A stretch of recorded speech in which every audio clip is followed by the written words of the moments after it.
Hi, today we're looking at long division. So I've wrote a sum on the board for us to look at. I've wrote in preparation some of our 24 times table down here. So I've written the first 5 just to help us with the sum. So we're going to start by looking at how many 24s go into 72. So we're going to go 1, 2, 3. So that goes 3 times. 3 times 24 is 72, so we're going to subtract that, which makes 0.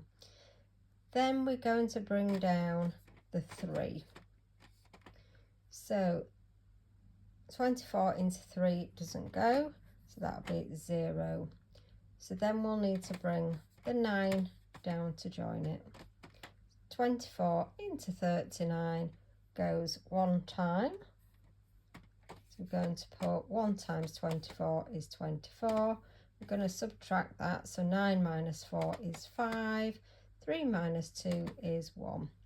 So that gives us our remainder, which is remainder 15. So our answer is 301, remainder 15. Thank you for watching today's video. I also want to tell you about my son's channel, Mr. Guy.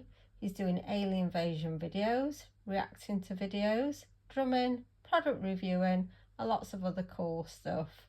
Also in the future at Mr. Guy, he might be walking around shopping centres, which is something to look forward to. I also want to mention about our other channel, Mrs. Product Reviewer, where I'll review books and lots of other cool stuff. Please subscribe to the family of channels and see you in the next video.